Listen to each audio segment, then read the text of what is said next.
Go.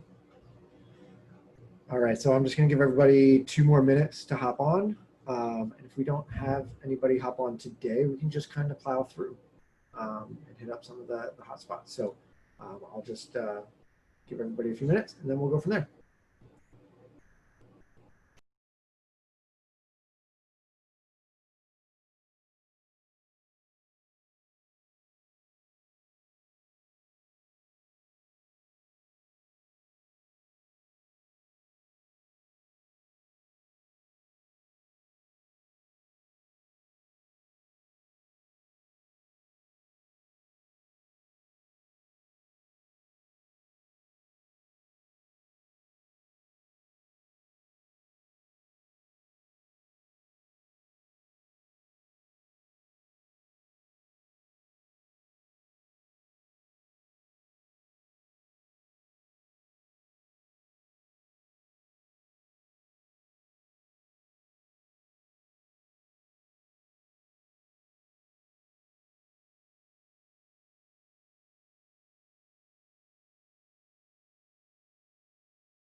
One more minute.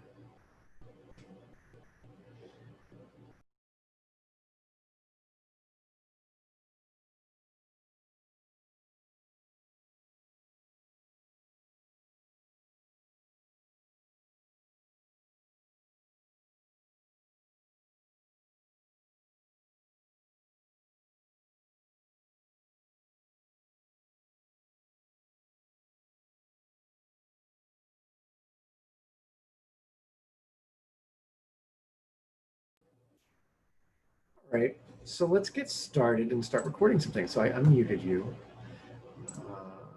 Maybe I did. There we did. There. Hi, Dawna. Hello. How are you? Good. How are you? Good. So we are obviously live on Zoom and on Facebook, and I started a watch party as well. So we're just all over the place right now. But thank you very much for jumping on and being willing to talk about how you, as a team, are managing all of these 70 transactions that you have going on, all within Command. Yes. So we are, from a transaction management standpoint, we are 100% in Command opportunities and the task lists. The first step with this is absolutely going to be customizing it to your needs. If it's not customized the way that you need it to be, you're not going to use it.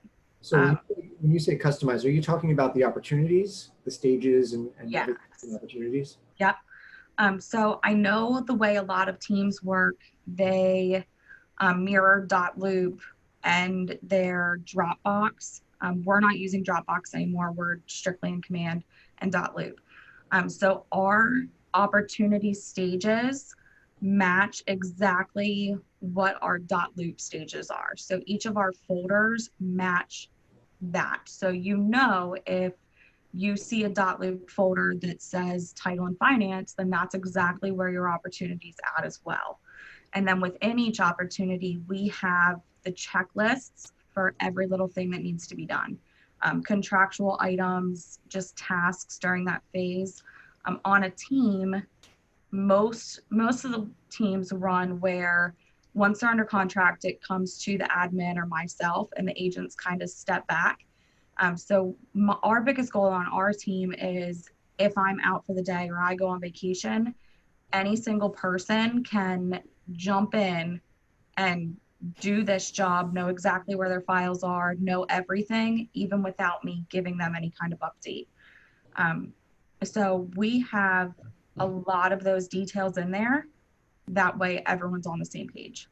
So let's go back to when you first started using Command. So you first opened this up on day one, and it was a blank slate. So what was one of the first things that you did? Was it that customization of opportunities, or were you adding your whole database? What did you guys do first? So we had a virtual assistant who was in the background doing database conversion.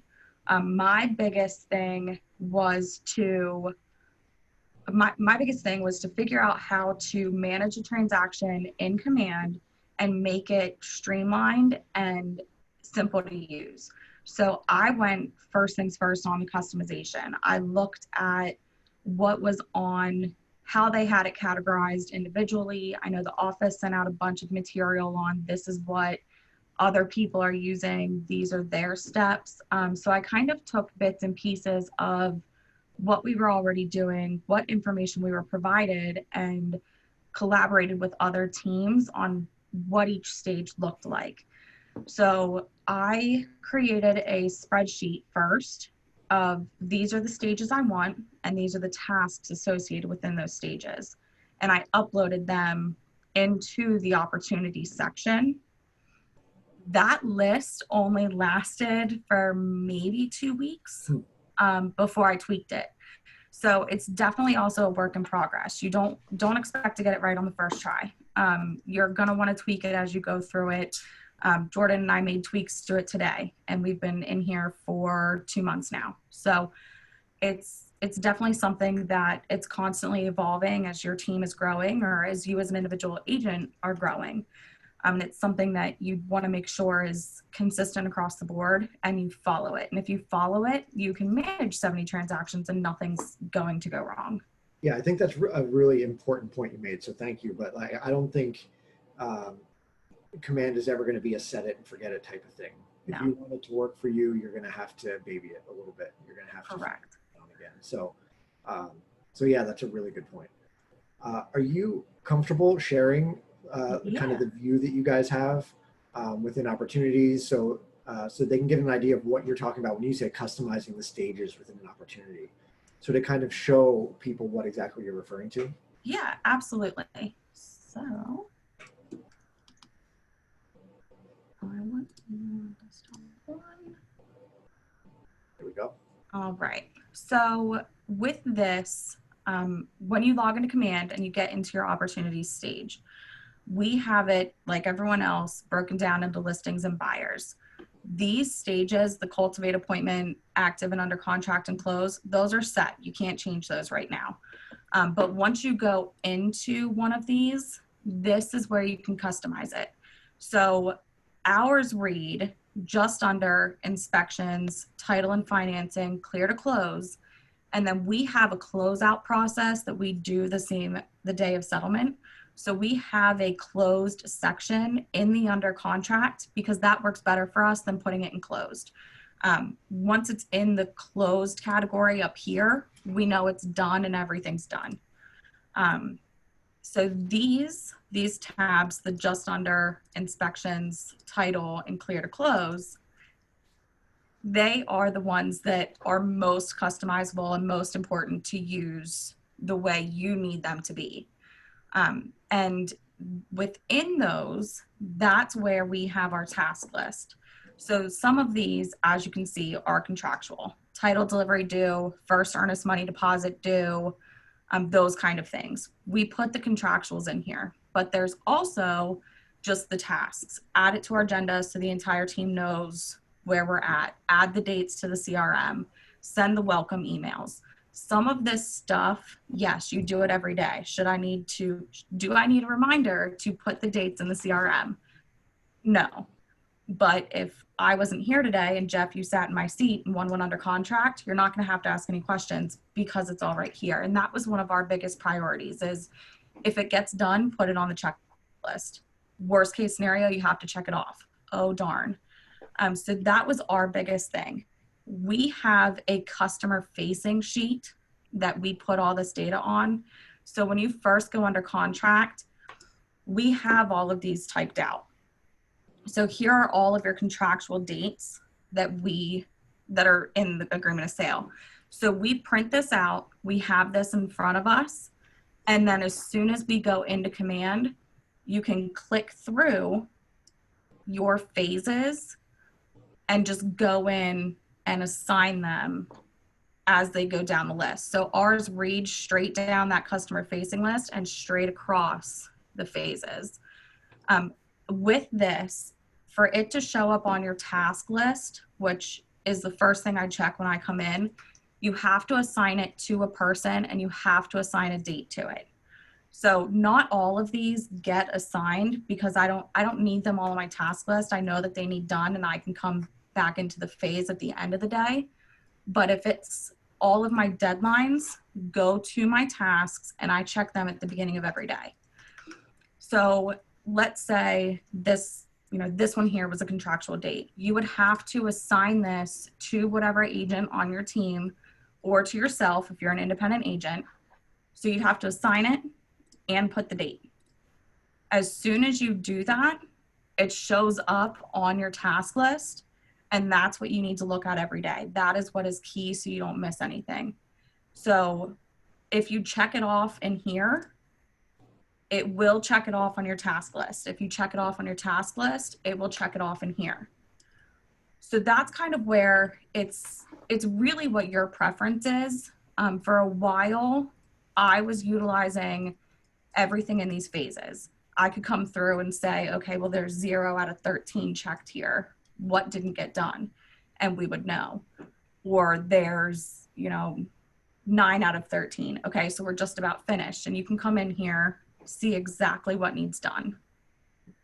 With that, when I log in at the beginning of the day, I go to my task list first. So everything for all of these transactions, buyers and sellers, load to your task list as long as they're assigned. You have to click on opportunity tasks and you can show your tasks for today. It'll tell you if they're past due. It'll tell you if they're due today. Past dues and due today always show up in orange. You can select them out for the next 7 days so you know it's upcoming. And that's where you can see it's the opportunity, the contact, the date it's due, and the status of it. This is where if you check it off in here, it's also going to check off on the other side. So it's not going to show up in both places. So you can do it whichever one is your preference. I always do the task list first thing in the morning, and then I review my opportunity phases at the end of each day to make sure it's in the right progress with it. Okay. So here's a question. So also when you first log into Command and you get to that home screen, Yes. There's like a task section there too as well, right? Yeah. It'll show your top ones. I know that it defaults to contact tasks, but if you drop down and go to opportunity, it'll show like your top ones too. So you can always know So as well. on your dashboard here, it will always show due today and past due. Those are the ones that you will always see here. If you want to see next 7 days or next 30 days, you have to go specifically to your task tab. And same thing, you can click through them and see what's going on. You can still, you can't remember what it is, you can slide it all around.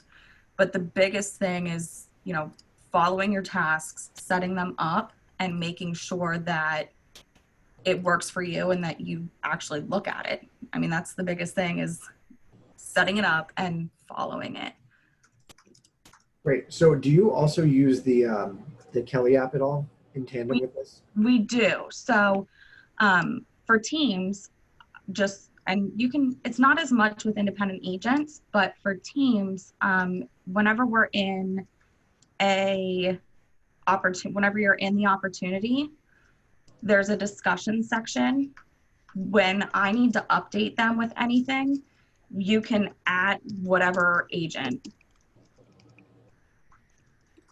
Oh, of course it doesn't show up.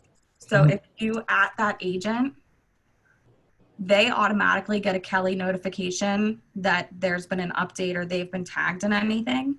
And then all of our commissions and everything are ran through Kelly as well. So on my end, I'm really in Command the most, but on the agent's end, they're in Kelly a lot because that's how they're getting updated with all of their files. Sure. And do they do anything, or do you do anything in regards to tasks with Kelly? I haven't. I just haven't had the time to really dive in full force on what that looks like, but it's definitely something that's on our radar and that we want to utilize further. We tested it out, but we haven't had the ability to really dive in and make sure that it's foolproof. But really right now it's just for notifications and chats. Right. Yeah. I think as an admin sitting in the office, this obviously being in Command is your best bet, but when you're in the field as an agent, getting those getting pinged whenever you get a task assigned to you or when something is due could be really useful as well. Yes. Something that I can do. And with that, so my job, once they go under contract, everything is my job. I know on some teams, once they go under contract, there's the agents still do inspections or they still do that stuff.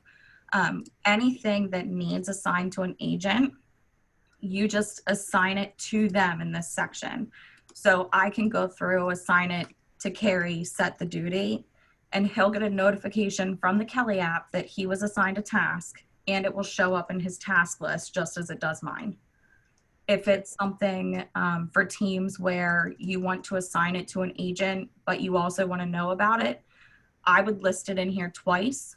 So for inspection deadlines, I would put come to terms agent, come to terms admin, and assign them that way. That way they show up on both spaces, because you can't assign one task to two people. You would have to list it in here twice. Got it. So when you're building out your task lists in the beginning, are you able to have it default to a certain assignee? Like, can you say that this task is always going to be Dawna's forever? Not yet. They are working on it. And I will say, and I know that everyone's sick of hearing that. They're working on it. They're working on it. They are working on a lot of stuff right now. And I've noticed it a lot recently that there's been times where I'm like, hey, why isn't this working? And 3 days later it is. Just for example, in the commission section, you used to have to manually calculate out what 60% is, what 40% is. Now you can just click the update and it does it for you. And that was something that it no sooner got brought up and 2 days later it was fixed. So they really are making the corrections quicker than what they used to. And the communications in the background, as far as the Facebook pages and everything else, if it's brought up on there a lot, it's going to get fixed, and it's going to get fixed quickly with this portion of it. The opportunities are quick to change. So, I mean, you brought up commissions and compliance just then. Can we take a peek at how you use that a little bit? Yes. It's not very customizable. No, that is set in stone. So we're having an issue with our dot loop. We have multiple profiles under the same person and no one knows why. But let's see if this is one that'll work. Let me find one that lets me in.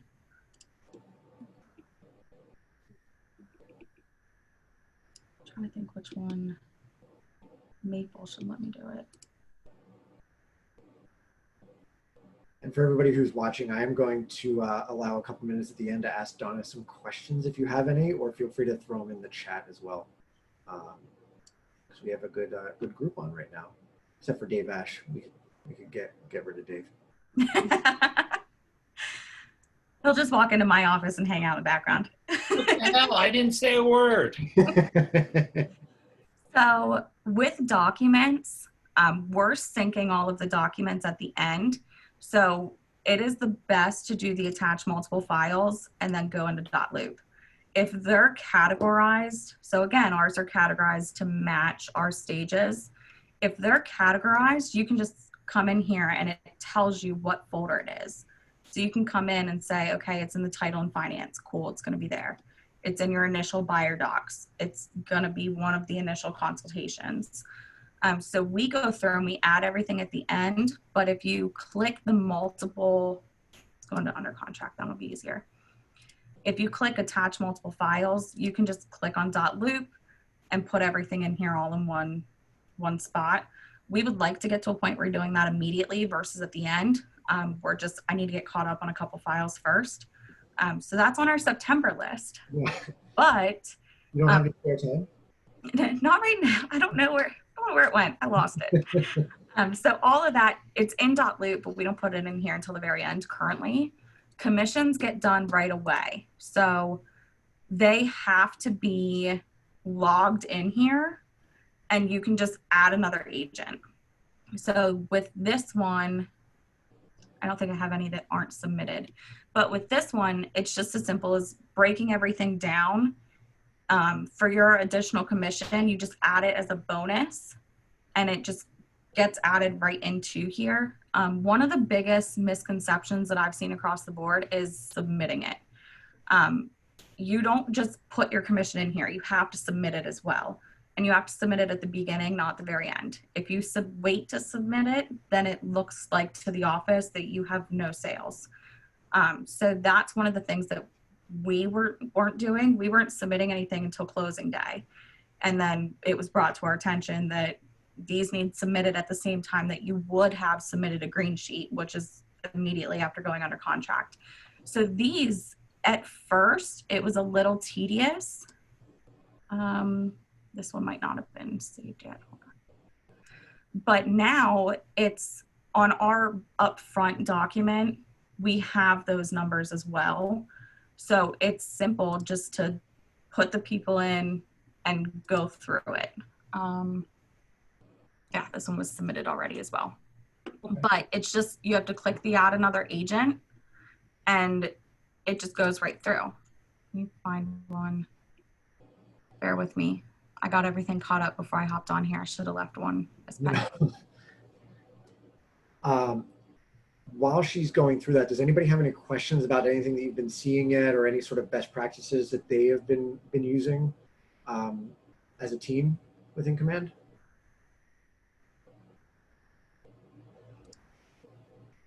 Yeah. Cool. There was one other thing that we kind of brushed over a little bit, but the offers part of things, because you can't do the commissions until you put in an offer, right? Correct. So here, this is a blank one. This doesn't have anything. So with the offers section, on our listings, if it's a multi-offer, we label them as far as the agent goes. So if we got an offer from Dave, it would be Dave initial offer. If we got a second offer, that way, if something falls apart, we have the information of everybody who was previously interested. That was something that a lot of people, we noticed on a lot of the Facebook pages where people were wondering how they tracked multi-offer situations. Right here, that's how you do it. So we would put all the information in this create an offer stage, and that's where you would have everyone's contact information. So during the parties, you could put, representation, whole 9 yards. And that allowed us to really do what was best for our sellers in the long term, should something happen. But vice versa, if we had another listing that came up, we've done a lot on Westerham Road and Bailey Station. So anytime we get a multi-offer, as soon as we get another listing there, we can go back to all of those other agents and say, hey, we have a coming soon. So it's really a marketing tip as well by keeping track of it that way. That's really smart. And I know that some teams are using, or even individual agents are using the offer section as a way to present, because there is a feature in here where you can present the client your multiple offers all kind of compared, stacked up next to each other. Correct. And we've done that as well. But from our side of things, that's how so with this, you can see all the different, once you put more in, you would have multiple bars of all of the different offers that you received. Once you accept an offer, then your commissions will pop open. So you have to put the offer in and then the commissions will pop up. For listings, there's a section at the top. If you don't have the listing ID, it won't populate the commission section. You have to put the listing ID in. I'm actually going to pop. Does anybody have any questions before I share my screen real quick? Nope. All right. I'm going to just share my screen real fast, Dawna. Okay. I want to show people, if I can find it. Here it is.